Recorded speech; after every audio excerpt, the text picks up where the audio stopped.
দীপাঞ্জন দা, আপনাকে স্বাগত জানাই ক্যাম্পেইন কলিং মিডিয়ার পক্ষ থেকে। নমস্কার। দীপাঞ্জন দা, প্রথমেই যে বিষয়টা নিয়ে আপনার সঙ্গে কথা বলতে চাইবো সেটা হলো মেডিকেল দুর্নীতি মামলায় হাইকোর্টে একটা বেনজির সংঘাত। আমরা এর আগেও রাজ্যে বিভিন্ন রকম বিষয় নিয়ে এরকম সংঘাত দেখেছি বা বিভিন্ন ঘটনা দেখেছি যেটা এক কথায় বেনজির। বিচারপতি সৌমেন সেনের বিরুদ্ধে বিস্ফোরক হয়ে উঠেছেন বিচারপতি অভিজিৎ গঙ্গোপাধ্যায়। তিনি বলছেন বিচারপতি সৌমেন সেনের রায় কিংবা তার কার্যপ্রণালী একেবারে রাজনৈতিক স্বার্থে এবং যে দলের স্বার্থে, কোন একটা নির্দিষ্ট রাজনৈতিক দলের স্বার্থে এবং বেশ কিছু রাজনৈতিক ব্যক্তিত্বকে তিনি বাঁচাবার চেষ্টা করছেন। এবং কেন সুপ্রিম কোর্টের প্রধান বিচারপতি সৌমেন সেনের বিরুদ্ধে ইমপিচমেন্টের প্রক্রিয়া শুরু করবেন না সে প্রশ্ন তিনি তুলেছেন। ভয়ঙ্কর অভিযোগ যে বিচার ব্যবস্থা নিয়ে যে এই ঘটনা ঘটছে বা এরকম অভিযোগ করছেন, কি বলবেন এই বিষয়ে?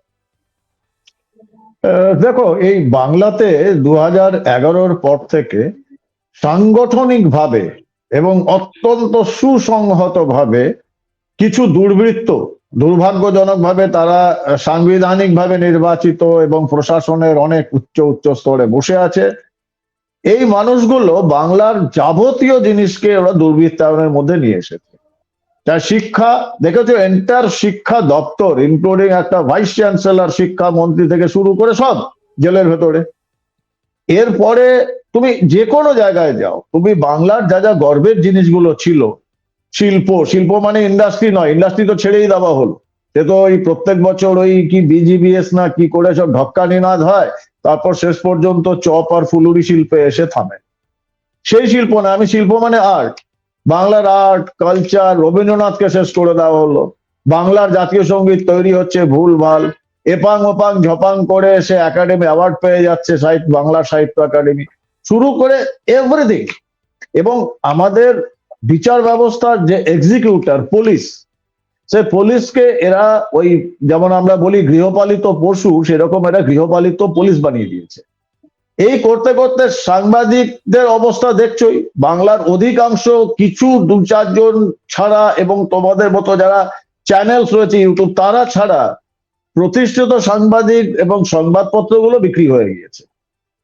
এবার বাকি ছিল যেটা, সেটা হচ্ছে বিচার ব্যবস্থা। তো বিচার ব্যবস্থায় লোয়ার কোর্টে তো বহুদিন ধরে এই জিনিস চলছে, এখন হায়ার কোর্টে হাইকোর্টে এসে গেছে এটা। সো এটা নতুন কিছু নয়, কারণ এই মুখ্যমন্ত্রী যখন মুখ্যমন্ত্রী হয়েছিলেন বিধানসভায় দাঁড়িয়ে অন রেকর্ড বলেছিলেন বিচার ব্যবস্থা বা বিচার কেনা যায় টাকা দিয়ে। এই যে যুক্তিটা দিয়েছিলেন তার কিন্তু পেছনে কোনো তথ্য ছিল না, উনি বিচার ব্যবস্থাকে দাগিয়ে দেওয়া শুরু করেছে। তারপর নিরবচ্ছিন্নভাবে চেষ্টা করেছেন বিচার ব্যবস্থাকে ভয় পাওয়ানোর। আমরা দেখেছি জাস্টিস রাজাশেখর মান্থার বিরুদ্ধে কি কি হয়েছে, এবং তার আজ পর্যন্ত সোকল্ড তথাকথিত Scotland yard of east Kolkata police এটা জানতে পারলো না যে পোস্টারটা কারা দিয়েছে, যেটা পুরো বাংলার লোক জানে। তারপর দেখছো জাস্টিস অভিজিৎ গাঙ্গুলির বিরুদ্ধে কিরকম ভাবে শুরু হয়েছে, জাস্টিস অমৃতা সিনহার স্বামীকে, ওনার হাজব্যান্ডকে কিরকম ভাবে করা হয়েছে, যেটা এখন সুপ্রিম কোর্ট অব্দি জল গড়িয়েছে। তো এটা তো খুব স্বাভাবিক, দুর্বৃত্তদের এখন তারা ভয়ে কাটা হয়ে রয়েছে, ওরা বুঝে গেছে আমাদের ঘাড়ে হাত পড়তে চলেছে। ওই 1-2 জন যারা বেঁচে আছে অতি উচ্চ প্রভাবশালী, এবার তাদের ঘাট ধরে জেলে ঢোকানো হবে। তো এখন এরা দিশাহারা হয়ে এখন বিচার ব্যবস্থাকে আক্রমণ করছে। এটা নাথিং আনএক্সপেক্টেড, এটা হওয়ার ছিল, হয়েছে, কিন্তু এটা কতদিন চলবে সেটা আমাদের দেখতে হবে। বিচার ব্যবস্থার উপর ভরসা তো রাখতেই হবে। দীপাঞ্জন দা, এই যে এদিন বিচারপতি গঙ্গোপাধ্যায় তার নির্দেশনামায় কি লিখেছেন সেটা আমি আপনাকে বলি। সেটা হচ্ছে বড়দিনের ছুটির আগে শেষ যেদিন আদালতের কাজ হয় সেদিন বিচারপতি অমৃতা সিনহাকে হাইকোর্টে নিজের চেম্বারে ডেকে পাঠিয়েছিলেন। সেখানে বিচারপতি সেন বিচারপতি সিনহাকে রাজনৈতিক নেতার মতো নির্দেশ দিয়ে বলেন অভিষেক বন্দ্যোপাধ্যায়ের একটা রাজনৈতিক ভবিষ্যৎ রয়েছে, তাই তাকে বিরক্ত করা যাবে না। বিচারপতি সিনহার বেঞ্চের লাইভ স্ট্রিমিং বন্ধ করতে হবে এবং নিয়োগ দুর্নীতি সংক্রান্ত যে দুটি মামলা রয়েছে তা খারিজ করতে হবে। দীপাঞ্জন দা, আপনার কাছে প্রশ্নটা এটা যে এইভাবে একজন মানে যার আন্ডারে একটা মামলা চলছে তাকে কি এভাবে নির্দেশ দেওয়া বা তাকে আঙুল তুলে এরকম রাজনৈতিক পরামর্শ দেওয়া, এটা কি কখনো বিচার ব্যবস্থার সঙ্গে মানে সম্পর্কযুক্ত হতে পারে? মানে এটা কি সত্যি সত্যি একটা ভারতীয় বিচার ব্যবস্থার সঙ্গে মানে খাপ খায় এই ধরনের কথাবার্তা?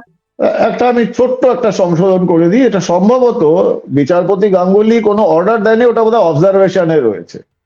এবং অবজারভেশনে যে কথাটা বলেছেন সেখানে কিন্তু 2 জন রয়েছেন, বিচারপতি অমৃতা সিনহা এবং বিচারপতি সেন। এবার এই মহামান্য বিচারপতি অমৃতা সিনহা যদি সাবস্টেন্সিয়েট করেন এই কথাটা ভবিষ্যতে, কারণ এটা জল অনেক দূর অব্দি গড়াবে, সুপ্রিম কোর্ট চিফ জাস্টিস অব্দি গিয়েছে, এবং সেখানে যদি মহামান্য বিচারপতি অমৃতা সিনহা সাবস্টেন্সিয়েট করে বিচারপতি সেনের বিরুদ্ধে, আমি মাফ করবে আমি ওনাকে এই মুহূর্তে মহামান্য বলতে পারছি না, কারণ উনি অভিযুক্ত, উনি আগের অভিযোগ থেকে যখন মুক্তি পাবেন তখন আবার মহামান্য বলা যাবে, এই মুহূর্তে উনি একজন বিচারপতি। তো এটা একটা সাংঘাতিক আঘাত, গণতন্ত্রের একটা অন্যতম স্তম্ভ যে বিচার ব্যবস্থা, সেটার উপর একটা ভয়ঙ্কর আঘাত। তো এই মৌচাকে তো ঢিল মারতে হতোই, সেই মৌচাকে ঢিলটা মহামান্য বিচারপতি অভিজিৎ গাঙ্গুলি মেরেছেন, এটার জন্য উনি ধন্যবাদের প্রাপ্য এবং ওনাকে শ্রদ্ধা করি, আরো শ্রদ্ধাটা আরো বেড়ে গেল। তো এটা তো ভারতবর্ষে আমার মনে হয় না কোনো হাইকোর্টে এই ধরনের ব্যাপার দেখা গেছে। এখন কি জন্য বিচারপতি সেন কোন লোভে, কোন ভয়ে বা কিসের দ্বারা প্রভাবিত হয়ে এই সমস্ত কথা বলেছেন, সেটার দায়িত্ব বিচারপতি সেনেরই, বিচারপতি সেন জবাব দেবেন। কারণ যাদের ব্যাপারে বলছেন তাদের রাজনৈতিক বা তার রাজনৈতিক জীবন দীর্ঘ হবে কি হবে না এটা বিচারপতির দেখার কথা নয়, আনলেস আর আনটিল উনি কোনো ভয় বা লোভ থেকে প্রভাবিত হয়ে থাকেন, সেটা উনি বলুন চিফ জাস্টিস অফ ইন্ডিয়াকে। আর তা যদি না হয়, আমি পরিষ্কারভাবে বলছি একজন নাগরিক হিসাবে, ট্যাক্স পেয়ার নাগরিক হিসাবে, যে বিচারপতি সেনের বিরুদ্ধে কিন্তু ইমপিচমেন্ট ইমিডিয়েট করা উচিত। ওনাকে যদি ইমপিচ না করা হয়, ভারতবর্ষের বিচার ব্যবস্থার জন্য কিন্তু এটা অত্যন্ত একটা কালো দিন হয়ে থাকবে। শাসক দলের মুখপাত্র কুণাল ঘোষের কথায় বিচারপতি গঙ্গোপাধ্যায় এখন আর বিচারপতি নন, তিনি আর এক বিচারপতি অমৃতা সিংহের উকিল হিসেবে অবতীর্ণ হয়েছেন, এবং যে মন্তব্য তিনি করেছেন তা চক্ষু লজ্জাহীন রাজনীতির নামান্তর। আপনি আবার এখানে আপনাকে একটা বিষয় জানিয়ে দিই দীপাঞ্জন দা, যে এর আগে যখন কুণাল ঘোষ এই বিচারপতি গঙ্গোপাধ্যায় সম্পর্কে কথা বলেছিলেন, তখন কিন্তু তিনি সরাসরি তাকে প্রথমে সিপিএম এর নেতা, সিপিএম এর রাজনৈতিক নেতা, এবং পরবর্তীকালে বিজেপি করবার জন্য বিজেপির নেতা বলে তাকে শুভেচ্ছা জানানো, এই জাতীয় কথা বলেছিলেন। এবং এটা শুধু কুণাল ঘোষ নয়, এটা শাসক দলের মুখপাত্র আরেকজন রয়েছে দেবাংশু ভট্টাচার্য, তিনিও কিন্তু এই ওনাকে এই জাতীয় কথা বলেছিলেন, যে তিনি তাকে রাজনৈতিক জীবনের জন্য শুভেচ্ছা জানায়, তিনি বিজেপির হয়ে কথা বলছেন। এবং আজ তিনি যখন এই প্রশ্নটা তুলেছেন, তখন কিন্তু তাকে সেই রাজনৈতিক রঙেই রাঙানো হচ্ছে। কি বলবেন এই বিষয়ে? দেখো, এই যে ভদ্রলোক যার নাম বললে প্রথমে, উনি বলে খুব একটা শিক্ষিত নন, এক সময় শুনেছিলাম সাংবাদিক ছিলেন, ওটা খুব অশিক্ষিত লোক। এবং এই অশিক্ষার উপর বেস করে উনি যে একটা সময় সারা ভারতবর্ষ কেন এবং তোমাদের সমস্ত আর্কাইভ গুলোতে থাকবে, ওই পুলিশ যখন ওকে আদালত থেকে নিয়ে যেত, ওই পুলিশ ভ্যানে উনি চিৎকার করে বলতেন যে মমতা ব্যানার্জি সারদা স্ক্যামের সব থেকে বড় বেনিফিশিয়ারি, সব থেকে বেশি টাকা ঢুকেছে মমতাকে অ্যারেস্ট করে আমার সামনে বসানো হোক। এই যে কথাগুলো একসময় বলেছে, তারপর আবার এগ নাড়িয়ে ঢুকে গেছেন ওখানে। তো এখন ওর কথার গুরুত্ব দেওয়ার মানে হচ্ছে সময় নষ্ট করা। আর দ্বিতীয় যার নাম বলে, নিহাতি বাচ্চা ছেলে, ও মাঝখানে তো পাপড় সবার ইচ্ছা ছিল কি চৌকাটে শুয়ে থাকবো ইত্যাদি প্রভৃতি। এই সমস্ত মানুষের নাম মাননীয় বিচারপতি অভিজিৎ গাঙ্গুলির সঙ্গে একই নিঃশ্বাসে নেওয়াটা আমার পক্ষে একটু অসুবিধাজনক, অন্য প্রশ্ন থাকলে বেটার হয়। এই সমস্ত লোককে আমি একদমই গুরুত্ব দিই না, উনি যেটা করার উনি ঠিক করছেন, সঠিক পথে রয়েছেন, এবং বাংলার মানুষ আশা ভরে ওনার দিকে তাকিয়ে রয়েছে। কিন্তু মানে বক্তব্যটা তো খুব সাংঘাতিক, মানে কুণালের বক্তব্য যেটা, যে বিচারপতি সিংহকে বিচারপতি সেন কি বলছেন তা তো বিচারপতি গঙ্গোপাধ্যায়ের জানার কথা নয়। এ থেকেই বোঝা যাচ্ছে যে দুই বিচারপতি মিলে হাইকোর্টে দলবাজি করছেন। মানে কতটা সাংঘাতিক অভিযোগ তিনি আজকে একটা বিচার ব্যবস্থার বাইরে, তিনি নিজে বিচারপতি নন কিন্তু এককালে তো তিনি সাংবাদিক ছিলেন, কিন্তু সেখানে দাঁড়িয়ে তিনি কতখানি ভয়ঙ্কর একটা অভিযোগ করছেন যে বিচারপতি গঙ্গোপাধ্যায় রাজনীতি করছেন। এতদিন ধরে এই কথাটা আমি এবং আমরা বলে আসছি, মানে উনি একজন দলীয় মুখপাত্র, সেখানে দাঁড়িয়ে তিনি বিচার ব্যবস্থার মধ্যে না থেকেও তিনি এই জাতীয় কথা বলছেন দুজন খ্যাতনামা বিচারপতির সম্পর্কে, যাদের উপরে কিন্তু সাধারণ মানুষের আস্থা বা ভরসা অনেকটাই বেড়েছে, এমন নজির আমরা এর আগে দেখেছি। কি বলবেন এ বিষয়ে? দেখো, এখন ব্যাপারটা হচ্ছে যে এই লোকটির ব্যাপারে যত কম বলা যায় ততই ভালো।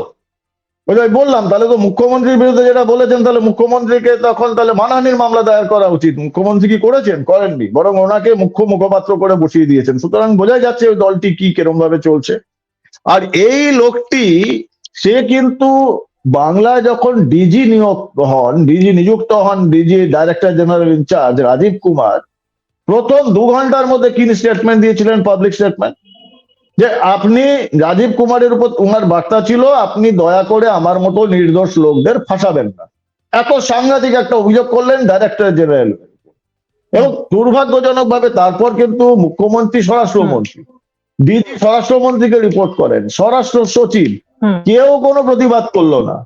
আর যে লোক তার নিজের মুখ্যমন্ত্রীকে ছাড়ে না, হুম সে নিজের রাজ্যের ডাইরেক্টর জেনারেল অফ পুলিশকে ছাড়ে না হুম। শাসক দলের মুখপাত্র হয়ে, সে যে একজন বিচারপতি যিনি ন্যায়ের পথে চলছেন, ন্যায় বিচার নিশ্চিত করছেন, তার বিরুদ্ধে উল্টোপাল্টা বলবেন, এটা তো অপ্রকৃতস্থ মানসিকতা। এবং এই মানসিকতার লোকজনদের কি বিচার করব বলছেন। এবং ওনার সঙ্গে আশপাশে কিছু হ্যাঁ বলা সং রয়েছে, কিছু সংবাদপত্র রয়েছে, তারা মাথা নাড়াচ্ছে।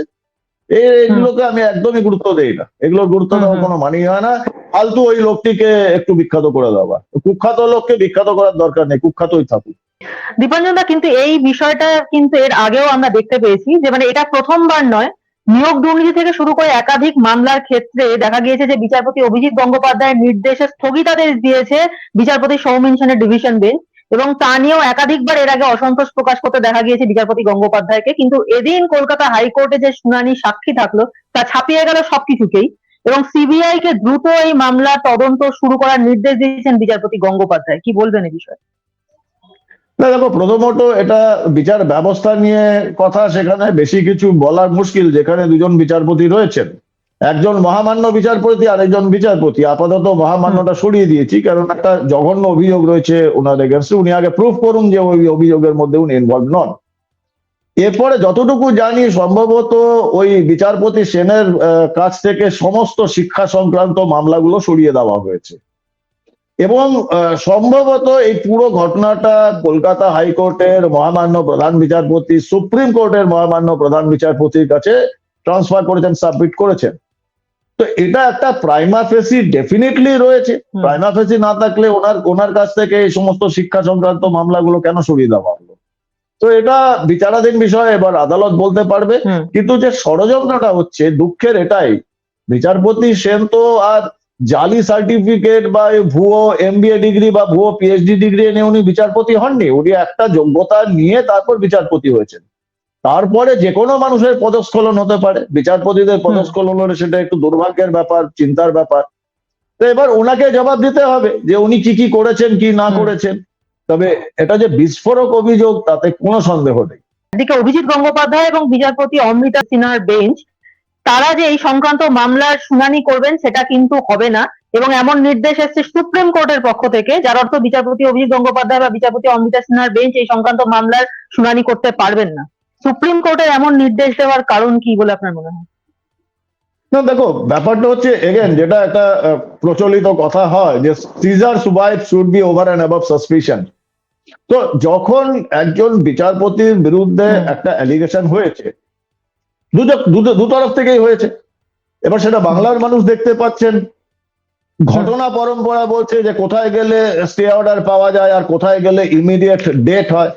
যে ভারতবর্ষের আইন ব্যবস্থা, বিচার ব্যবস্থায়, যেটা নিয়ে সিনেমা হয়েছে, দেখে হচ্ছে বোধহয় দামিনী সিনেমাতে সানি দেওলের বিখ্যাত ডায়লগ যে जो मिलता है वो तारीख पे तारीख, तारीख पे तारीख, न्याय नहीं मिलता है।